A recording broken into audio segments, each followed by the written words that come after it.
Welcome to Back to School Night. My name is Mr. Gorman. I'm the social science virtual teacher. As you can see on the screen, I cover 8 classes: AP Government and Politics, Civics, U.S. History AP, regular U.S. History, World History AP, regular World History, Psychology AP, and Psychology. So most of my courses are run the same way, set up the same way, and student expectations are the same in all the classes. So I can click on any one of these classes to show you how the class is set up. And I set it up in a fairly simple way. Let's just click on U.S. History. That's a good one. And I'm going to go to Settings. These are things we do. And I'm going to go to Student View to put it in a view that your son or daughter might be looking at. Okay, so as you see over here, there's this is the navigation bar. There's very little things on here in order to keep it simple and not confusing, user-friendly. This is where they mainly work out of, modules. Over here is what they call to do, and this is just showing up because it's set in my class. But if your son or daughter was on this, theirs might look a little different. But we don't really like to use the to-do because it only sets it up for 7 days in advance. So if an assignment's due 14 days in advance, it won't show until there's only 7 days left. That could be kind of confusing for the students. This is a Canvas default feature, and there's nothing we can do about it. And so it just sits on here. And that's why I have this right here. Click on modules only to access your assignments. Okay, that's the only place I want them to go to access their assignments. There's a couple different places they could go, but I don't want them to go there. That's why it says click on modules only to access your assignments. I give them little reminders to check their Gmails daily when the assignments are due. Assignments are always due on Sunday nights by 11:59 p.m. Also, very important, PowerSchool. PowerSchool is the official grade. There is a grading system on Canvas, but not everything that I assign the students is graded through Canvas, so the Canvas grade would never be the same as the PowerSchool grade. So that's why I don't really suggest using the Canvas grade. PowerSchool grade is the official grade. Okay, my contact information and my online office hours. That means students can log in, click on this little link right here, and they can see me face-to-face on the screen, 8 to 9 on Mondays, 8 to 9 on Tuesdays, 1 to 2 on Wednesdays, and 8 to 9 on Thursdays. Okay, so I'm pretty much available face-to-face as if they would come into the office and see me, okay, on these Google Meets. I'm pretty much available Monday through Thursday there. Otherwise, I'm available 7 days a week and whenever I'm awake. So it's usually from 6 in the morning until 9 at night. I'm available and can be text or called or emailed, and I should get back to the students fairly quickly. Okay, that's my job. Get back to them as quick as I can. So let's just click on modules. Okay, because sometimes parents are a little intimidated. I'm not sure what you're doing. I'm just trusting that you're doing it. Are you doing your work? Yes, Mom, I'm doing my work. And they might not really be. I mean, I used to be a student. Okay, my mom used to ask me questions, or my dad used to ask me questions. I'd be like, oh, yeah, I'm doing it. Yeah, and then the report card would come and it wouldn't be pretty. Okay, so it's always good if you understand what's going on in order for you to be able to look over your student, your son or daughter's shoulder and make sure that they're doing what they're supposed to be doing. So let's click on modules right here. That's all they got to do. Son or daughter, they click on, they just go to modules. All right, and so you get these weeks that are showing up. Okay, so right now, back to school night, it would probably fall between August 23rd and September 6th. So let's click on that week. It's easy, you just click on them. So they have some reading, okay, and they have some videos to go along with the reading. Some students prefer that, okay. And then we have a discussion and we have a written assignment. Written assignment, Click on it. Everything's a click, click, click, click, click. Okay? Tells them stuff, instructions. You have 2 weeks to complete the following assignment. I suggest they not wait until the last day of the last hour. So I give them, little subtle reminders that don't wait so long. Instructions are right here. Okay, I remind them there's a strict due date. You got to keep up on your work. Tell them how much each thing is worth. Okay, and then once they do this assignment, they'll do it on a document. Okay, and then once they do it, they come here to submit the assignment, and they go find that document and they submit it. So it's really easy to submit the assignment. It's not that difficult. Okay, so they complete it on their computer, their laptop. Some do it on their phone. They save it and then they submit it here. Pretty simple process. It's not really that hard. The page. Okay. So let me go back to where we were. I'm in student mode, so it's a little different. Okay, so let's click back here because they have another assignment and it's a discussion, and they're pretty familiar with how to operate these. Is like social media. They want to type something, they click on reply, they type it, whatever they're going to type based off of the prompt up here, and then they can post their reply. Okay, most of the time in social science, history, stuff like that, I try to keep things relative to what's going on in the world today. So this particular discussion was related to the BLM movement that's going on in our country right now, and somewhat global in other areas. So I try to keep their discussions relevant to what's taking place in today's world. That's basically where they get their assignments, how they turned in their assignments, where they do their discussions. It's really not that complicated. The most important thing, like we say, is for them to click on modules only to access their assignments. And if we were to get out of here, this was US history. Okay, so let's just say that we go to, let's just go to psychology AP, just to show you that it doesn't matter which of my classes you're in. Everything is basically set up exactly the same so that there's consistency. And if I have a student the next year or the following year, they just get used to the way the class works, and there's no confusion or wasted time trying to figure out where to find the assignments, where to find the readings, where to find certain things. It's all right here, right in front of them, as long as they click on the modules. Okay, it'd be the same thing. We click here, and we're going to see reading, writing, discussions. Okay, it's all set up pretty much the same for each one, and we go to the next week, and as we see, it's going to be the same thing: reading, writing, discussions. There's no reason to be confused. Once you've figured out 1 week, pretty much all the other weeks go the same.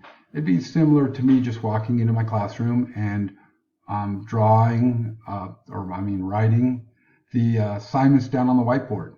Okay, this is the whiteboard. It's just virtual. So the students come into class, they look at this, they see what they have to do, they click on these links to get a better explanation of what they have to do, and it's not really that difficult. Okay, if we do this, let's go ahead and click on this writing assignment. I'm going to show you another feature. Well, okay, as we see up here, okay, this assignment's due by September 13th. Okay, so they're getting 2 weeks to do it. It was assigned on August 30th, and they have till September 13th. Plenty of time, 2 weeks to do it. So it's due on September 13th. It was available on August 26th, so that's even before August 30th. They could have started it if they want. Then we have this date right here, this October 9th date, which is about 2 months away. That means if they're late, say somehow, some way, something happens, they don't make this deadline right here, they can still turn it in by October 9th, which is the end of the first quarter. So I do accept late assignments from students, depending on which quarter we're in. We're in the first quarter right now, so it would cover the first quarter till August 9th. So they can still submit their assignments late. They're written assignments only written assignments. They can turn in late. They have till October 9th to do that. And then when we go to second quarter, they'll have till probably, let me look on my calendar, they'll have till December 18th. I don't suggest they turn it in late. I don't promote turning it in late, but I have a late policy that allows them to turn it in late, and they will still earn enough points to make it worth their while. So I'm kind of philosophy is I'd rather them do it than not do it. The other thing you might have noticed is that I don't assign a lot of work, so it doesn't appear I do anyway. Okay, because there's certain things that I want them to have time to take in and to learn. I don't want them to feel like they're just doing assignments. So if we click over, let me go back to, I always like to put it in student view so that you would know what your son or daughter was looking at. So if we go to this right here, and once again, as we can see, we're going to go August 23rd, September 6th. Okay, that's 2 weeks. September 6th to September 20th, it's 2 weeks. Okay, so after the first week, they have 2 weeks to always get their assignments done. There's no excuse for them not to get their assignments done, especially when you click on and this is all you see. You see a week 2 writing assignment and a discussion. Not very much. And on this one, there's not even any, there's really no reading to do for this one. Okay, this is going to be a document that comes up that they will use in order to complete their assignment. When it loads, sometimes it takes a little while. And as you can see, it's loading. Okay, so this has to do with the time period, 1800 to 1820. Okay, so they're going to read this document right here. Then afterwards down here, they're going to deal with certain questions. Okay, so it's not really that long of an assignment. Okay, it's not really that much. Okay, so a question like this right here. Okay, and this kind of will go into my teaching philosophy. It says choose 3 countries from each column and research the why. Why are they the best countries, and then why are they the worst countries? Okay, this is up to the students to do research and then write 50 words per country on the best countries or why they would consider them the worst countries.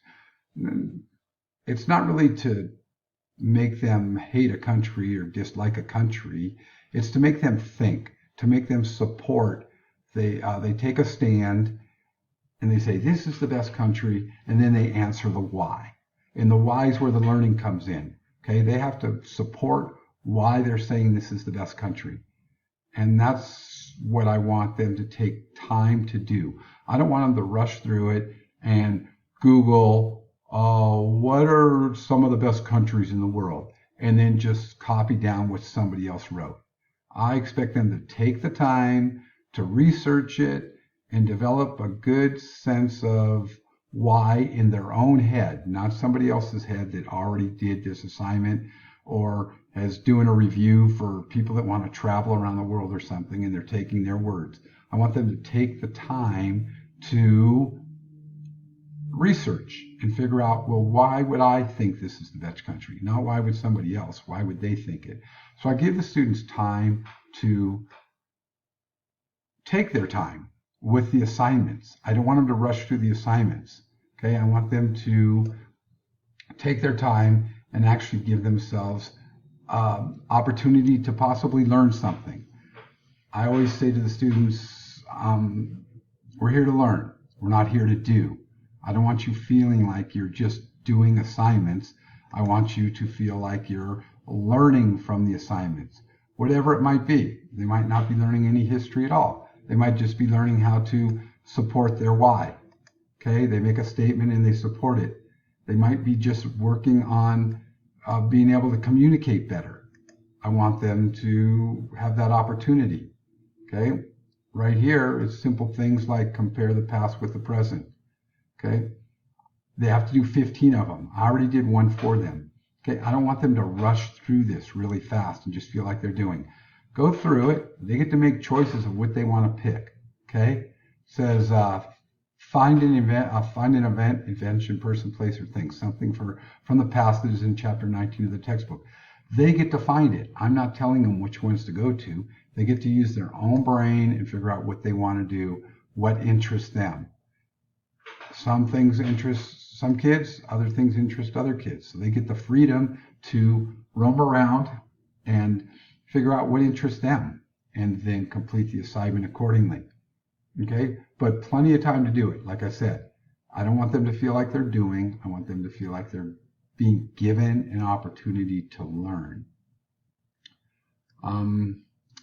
Other than that, I really don't have, much else as far as, like I said, teaching philosophy is I want them to, can't do that. I want them to learn. I don't want them to feel like they're doing. Assignments are pretty simple. I don't overload them with a lot of work. Okay, attendance is based off of them turning in a written assignment. So it doesn't really matter where I click. Like I said, they're all pretty much all the way it's set up is always going to be the same. And pretty much, click on modules again, and pretty much wherever you go, you will find the similarities that are reading, a writing assignment, and a discussion. So every 2 weeks, they're pretty much expected to do a writing assignment. They complete the writing assignment, and they get their attendance. So attendance is based off of turning something in physically. They have to physically turn something in so that I have proof in case the state checks on us as far as is the student, attending your class or not. And that's our proof from as good, that's what the state says. We just have to have a written assignment. So as long as we have a written assignment, it's good. As you see, this looks very vague. Okay. Once again, this is another class. Students are required to look at each of the Bill of Rights and amend them to make them more applicable to current times. You can get rid of some, change some. In addition, students are required to add one of their own, maybe a BLM right. Okay, this assignment can fit nicely with the discussions for these 2 weeks. Make sure to organize your paper. Very vague directions, meaning they can go in any direction they want, as long as, they're relating it to Bill of Rights and laws and stuff like that. But they can take it in any direction they want. I don't necessarily guide them to a certain direction or a certain way of thinking, okay, or a certain ideology. I pretty much leave the freedom of learning up to them. I just try to give them an assignment that'll be related to, the state standards that we're required to teach to. But other than that, the students, I think, at least in my class, are given a lot of freedom to learn and not feel like they're doing. So, that's basically about all I have. Hopefully I didn't bore you. And if there's any additional questions, like I said, your student can click onto their homepage and everything's right here. When things are due, okay, and how to look in your PowerSchool for your official grade, how to contact your teacher, and when my office hours are. It's all pretty simple laid out right here. So I thank you for listening, and hopefully the school year goes well for your daughter or son. Bye.